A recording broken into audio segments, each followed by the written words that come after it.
So, hi everyone. Today we are here to kind of discuss topic on unlock your neck.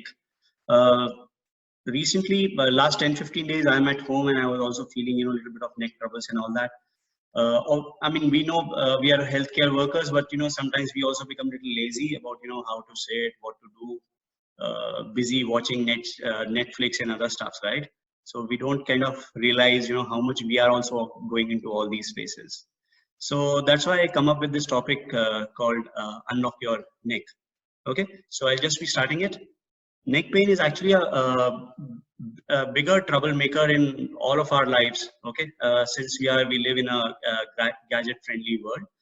Prolonged sitting and posture, this is the first thing which I'm going to talk about.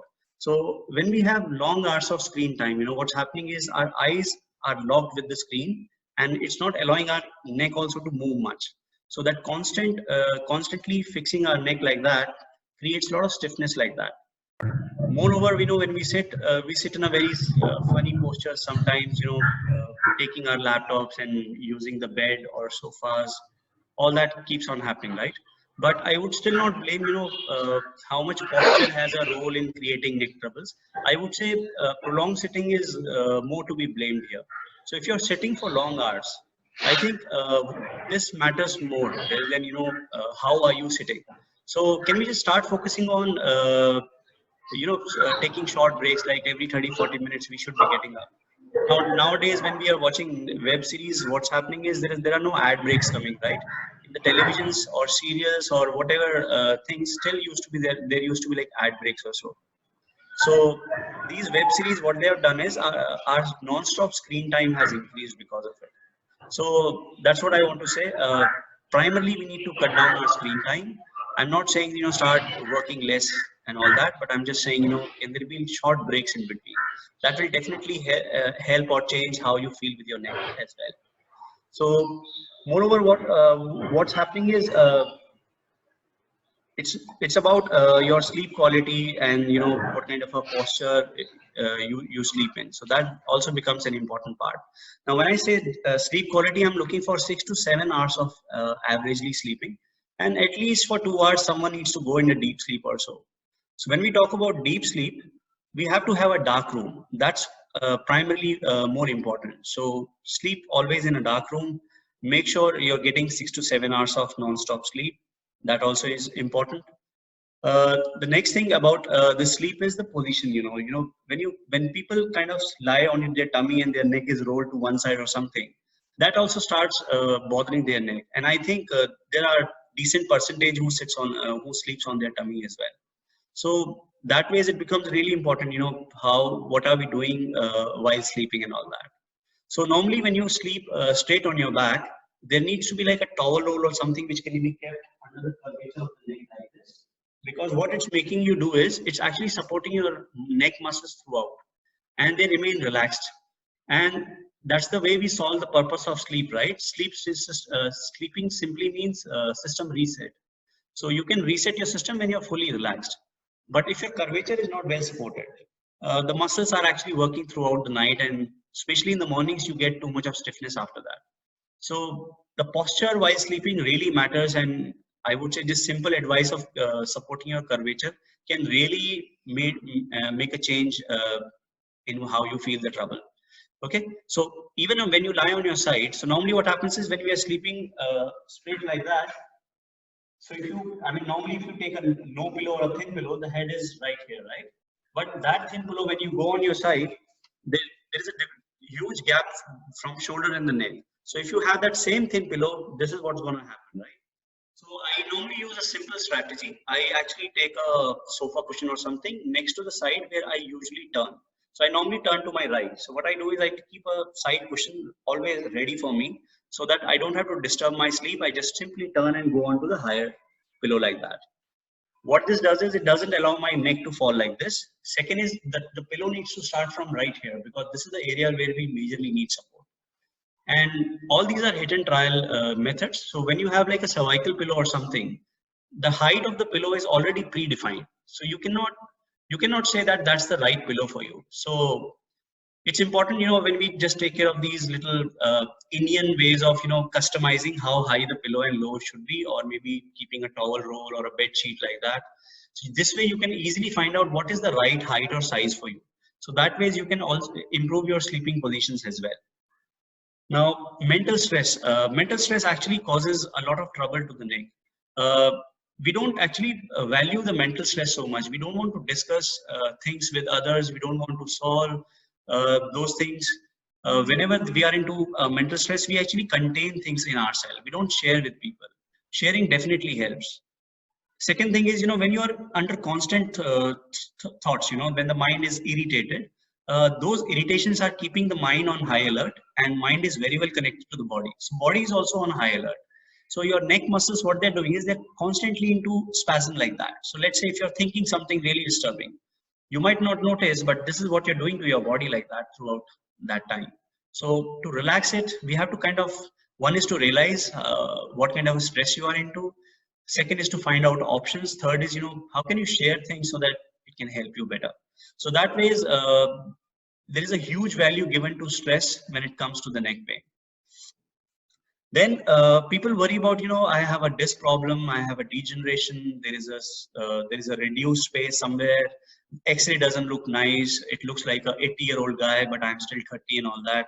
So these things, these thoughts keeps on troubling us, especially when you have gone through your X-rays or MRIs. Those reports keeps us always like kind of irritated about it, what is going to happen to me and all that. So, and what we do is like a Google search, it throws us some random kind of lines to us, which already disturbs us more. We get fear, we start moving less, we don't want to do activities. Whenever there is pain, we start blaming what we read on our X-ray report or MRI report. So that becomes a very important part when it comes to it. So I would say there is something called specific pain, which simply means if there is a reason which we can prove in through X-rays or MRIs, whether you have a disc bulge or cervical spondylosis or something.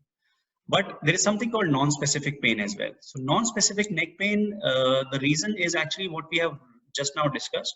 How stress bothers you, how much screen time you're putting yourself into, what kind of posture you're lying into.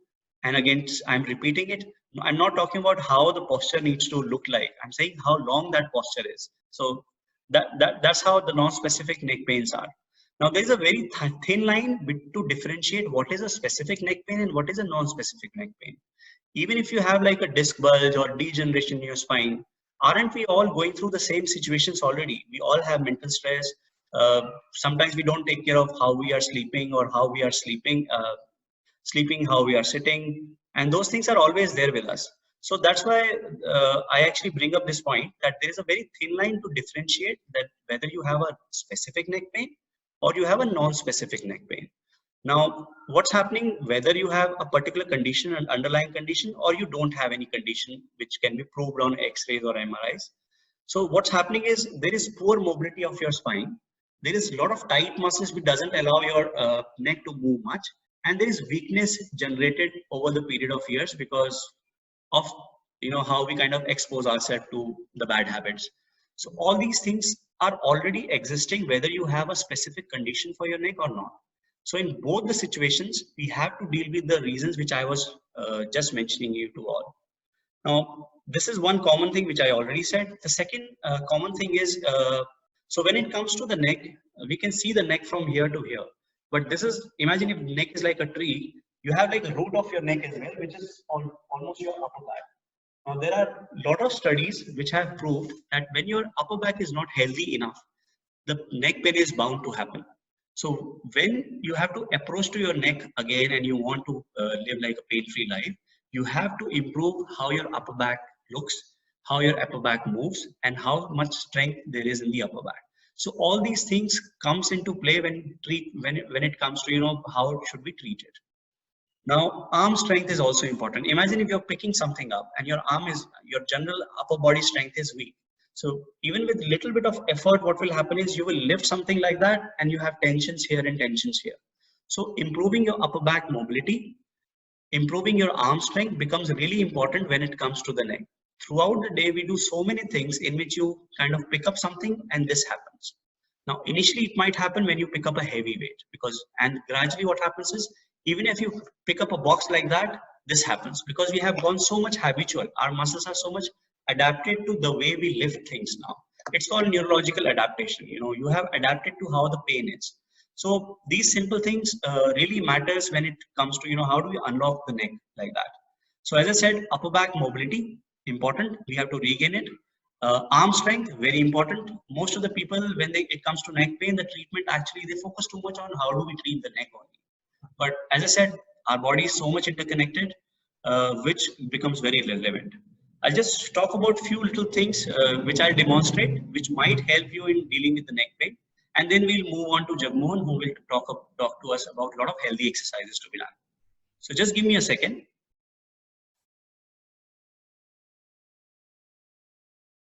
So one is, how do we kind of mobilize our neck? Other things Jagmohan will definitely cover. I just want to cover these little 2-3 points. So if you have a towel roll like that, towel is like a rectangle or a square. You have to make it a triangle, and that from the corner part you tightly roll it, and it becomes like a band like that, right?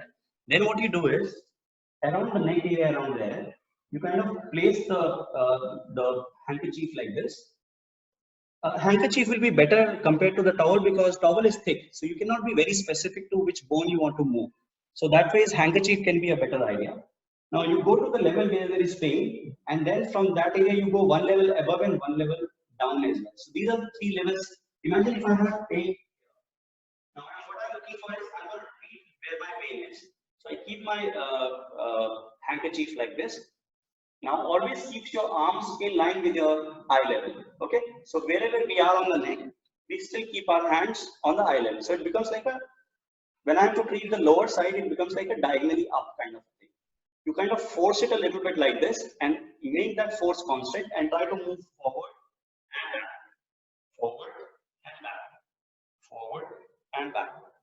There can be easily 10 repetitions done with that force applied. You can modify your force because the movement needs to be pain-free. So if you're too hard and it's hurting, you can go less as well. So that way it becomes very important. Then as I said, you treat the area where there is pain. Then you go to the area right below it, maybe just like 1 inch down, and do the same thing. After that, go 1 inch above as well from the pain and do the same thing like that. It's going to improve the area where the next the vertebrae of the neck have gone stiffer. So that means it can be helpful. Secondly, what you can do is you can again hold like that. Now imagine I have pain in rotating to my left. So what I'll do is I keep this the left hand horizontal and the right hand goes again in the line with my ear. Okay, or in line with my eye. I pull it with my right side and I'm just gonna rotate to my right like that. This way. This way I can actually improve my rotational mobility as well. Whenever you do it, you will feel that you are able to turn more than what you were normally doing. So similarly, if I have pain on my turning to my right, I will actually keep my right side straight and left side little up. Pull it like that, and I'll try to rotate to the other side as well. And as I said, whenever you treat the area where there is pain, you have to treat one level up and one level below as well. Do not do more than 10 repetitions. Alter your force so that you actually are able to move pain-free. So that way it becomes really important to be doing. If you think it's helping you, we should ideally be doing like 3 sets once in a day or so, not more than that. Okay, so that way this neck mobility can be done by a simple handkerchief like that. Second thing which I want to talk about is, how do we kind of massage that area where there is trouble? So there are like 2-3 points where if you just literally rub it little bit, or maybe you need a little help from someone who can do the job for you. So very simple, I'm just telling you. So this is the base of the skull where the neck is about to begin. So I hold my skull like that and keep my thumbs right here. Now what I do is I kind of try to rub towards the center like that. That's my base of the skull where I'm kind of rubbing. Now once I have rubbed like that, I can rotate to the other side. So if I have to massage on my right side, I rotate to the left and then I rub my right side like that, because this is how the muscle will be under stretch. I can also do one thing, I can look into my armpit and still do the same thing. Similarly to do on the right, one is to, as I said, rotate like that and try to rub on the left side, which is the opposite. the armpit and do the same thing again on this area. Okay, so this is how we kind of massage the base level of the skull. Second thing which you can do is either on your own or maybe taking a help from someone, you really pick up this muscle and try to massage like that. Okay, I think when there is someone else kind of doing it a little bit for you, that is really soothing and helpful versus how you can do it. So, and treatment time can be not more than 1 minute or so. So that way it becomes important. The third thing is that there is a scapular bone here and there is a top corner of the scapular bone here. And there what you do is kind of massage the muscles like that. Or you can ask someone to use the thumb like this and the thumb pressure can go here and you kind of roll it like this. Now, roll it in a circular manner and the pressure needs to be soothing to you and it should not be like irritating you too much. So that way it becomes important. How do we mobilize things with the handkerchief? And then how do we self-massage a little bit to kind of make the neck a little more freer? Now today we'll have Jagmohan with us who's going to tell about few more exercises which can help recovering from neck pain. So today we'll discuss about the best exercises for the neck pain. As you all know that neck is a very sensitive area, and if we have even a minor ache and pain there, the brain perceives it very easily. So the exercises which we'll be discussing, there will be a mix of strengthening exercise and mobility, because for normal neck functioning we require both the aspects. Without good movements, strengthening will not work, and if we have a good movements and not enough strength to support the neck bones together, then also it will cause aches and pains. So the first exercise which we have in this position, which we'll be having, is called as supine overhead movements. So supine is basically this movement. So for this you just need to lie on your back with your knees bent and then raise your hands all the way up backwards and then you take it down.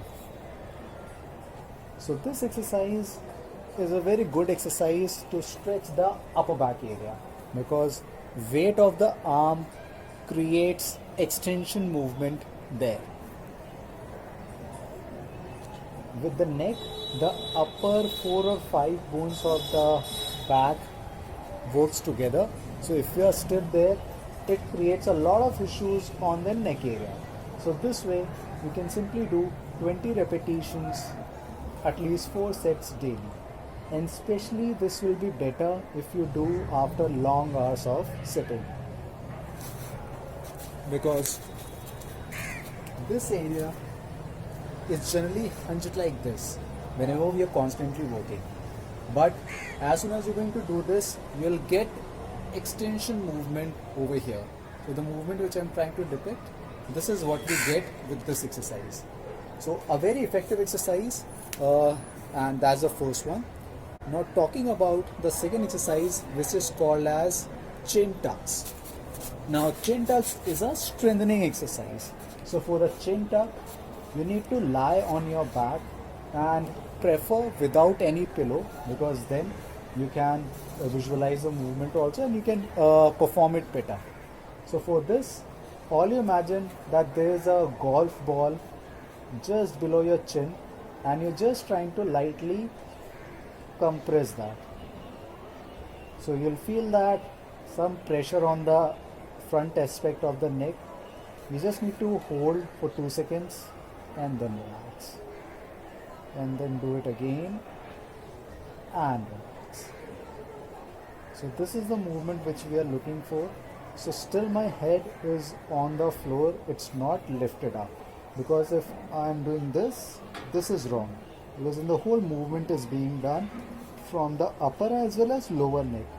But when we do just this nodding kind of movement, we are only using the upper neck area.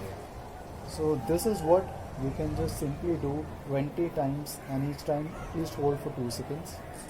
Once you master this technique, or like after 2 weeks, you can progress with combination.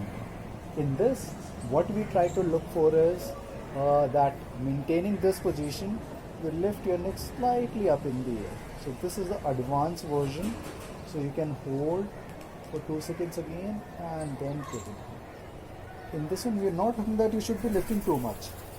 So as soon as you just maintain this position, just lift up, hold for 2 seconds and go down.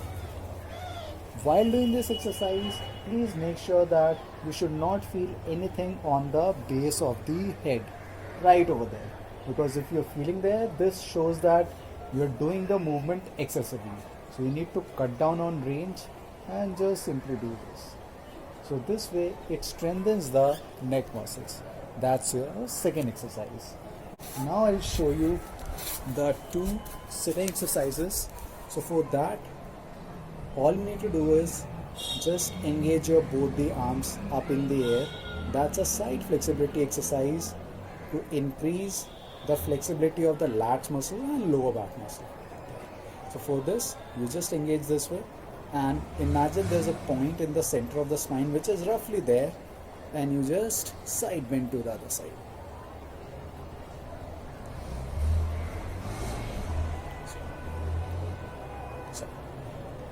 And then to the other side. So this way you need to do 10 times on both sides and at least 4 sets throughout the whole day. Now this particular exercise stretches a muscle right there, which extends from the waist area, goes like this and has an attachment over here. So if this muscle is tight, if you consider this as a normal alignment, this muscle forces your mid back area, your shoulder and neck to be a bit in this position, because this one is a comfortable position. Until the time we are not stretching it, your neck will already be a bit forward than your rest of the spine. So as soon as you're going to do this, everything will fall into its place. So it's very important to stretch this particular muscle. So you can just simply do 10 times on both sides and 4 sets daily throughout the day. And if you want to hold the stretch, you can hold for at least 3 seconds and then go to the other side. While doing this, make sure that you do in the sitting position, because in the standing position this is not stable. So sitting is an ideal position to start with. Later on, once you get the movement right, you can even perform in the standing position also. In this one, please avoid overstretching, because if you're going to look for a harder stretch, you'll tense up your neck area also. So just have your arms engaged up like this and just freely fall. You're under the influence of gravity, so just freely fall and come back. And then go to the other side and come back. So that's your third exercise. Now coming on to the fourth exercise, which is called as an upper trapezius stretch. That muscle extends from base of the head, goes like this and attaches over here. So this muscle is again becomes overactive in neck pain cases. All you need to simply do is have your one hand backwards, and with the other hand you just hold the side of the neck, and now with the help of this, just stretch it gently. You'll feel a good stretch right there, the way I depicted that muscle. So this way, look for a comfortable stretch, hold for 5 seconds and relax. And this way, please do 5 times on right side and 5 times on your left side. Again, please start with the sitting position, and later on you can do this in the standing position also. So that's your fourth exercise. Now coming on to the last exercise, which is called as a wall push-ups. Now wall push-up is a very integral exercise because it helps in connecting the upper body with the shoulder blade and even with the spine. And there are multiple muscles which extends from your shoulder blade area to the neck and shoulder blade area to the shoulders. So shoulder blade is a key area, and if that is stiff or if that is unstable, by unstable it means like it moves so much, it creates a lot of issues at those two areas. So this wall push-up exercise is a very good exercise to create a balance between the neck, shoulder blade and the shoulders. So for this, all you need to do is just stand maybe a foot away from the wall, and feet should be shoulder width apart parallel to each other, and you have your hands either in the front of the shoulder or slightly away, which is up to your comfort. Now you just go closer to the wall and then push. But the key rule while doing this exercise is push and pull should come through this area. Okay, so that's the shoulder blade area. In a traditional push-up exercise, triceps and pectorals, these are one of the key muscles. But in this one, the main target area is a muscle between the shoulder blade. The name of the muscle is called as rhomboids. So for this, you just go forward, clench and push through.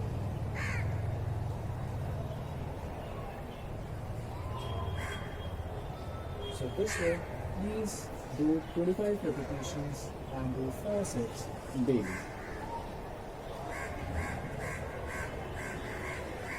Important is your neck, basically your whole body should move as a unit. So if I have to show you a side view, your spine, shoulder, hip, knee, ankle, they should move as a unit. It should not be like this. Okay? Because then the movement is primarily from the hips. What we look for is you are looking for as a unit that you're pushing against the wall. So these are the best 5 exercises which you can just do to tackle your neck pain. Sometimes we need specific exercises also for the neck, for which you can just contact us separately. The number will be shared with you on the video. Thank you.